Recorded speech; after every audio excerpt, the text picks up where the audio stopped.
I let my stepmom and her kids celebrate their inheritance at my dad's funeral, then watched their faces collapse when the real will was read. My dad died on a Tuesday. Within hours, Victoria, my stepmom, was already planning a glamorous funeral and calculating how she'd spend his money. She moved into our home when I was 15 with her twins, Ethan and Zoe, and slowly erased every trace of my mother. Her strategy was simple: isolate Dad from his past, redirect his money to her children, and push me out of the family completely. She convinced him to refinance the house, drained my college fund for her kids' expenses, replaced all family photos with her own glam shots, and manipulated Dad into believing I was jealous and rebellious. By the time I graduated, she'd even turned my own ceremony into a background event to highlight her children's success. And when I overheard her telling her sister that I would fade from Dad's priorities, I realized she had been running a long con from day one.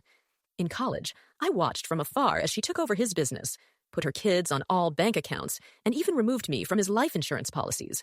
But then Dad began to show alarming symptoms: confusion, fatigue, memory loss.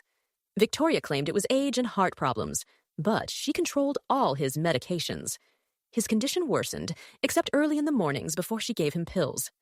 When Dad called me one night, completely disoriented, I knew something was wrong.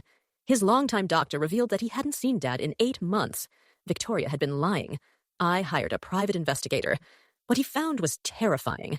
She had 4 previous marriages, 2 dead husbands with suspicious health declines, and a history of forging prescriptions and financially draining partners.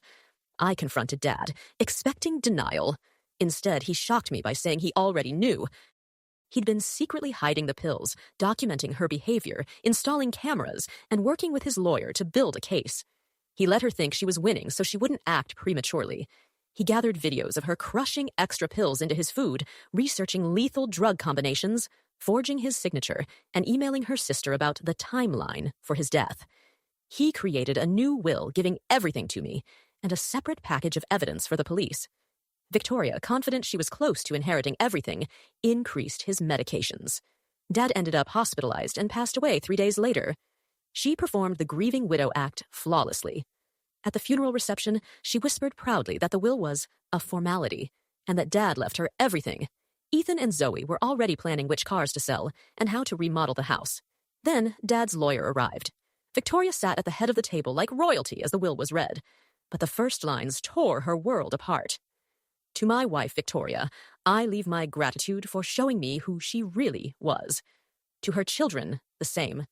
To my daughter, who remained loyal even when I appeared to abandon her, I leave everything. She exploded.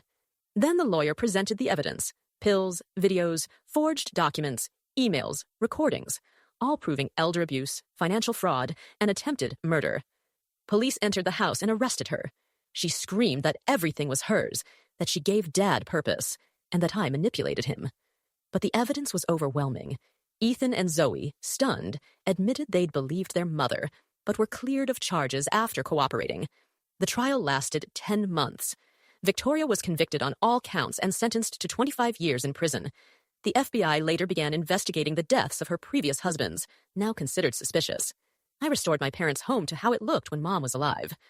I finished my degree at Northwestern and started an organization to fight elder abuse, using everything Dad taught me about gathering evidence.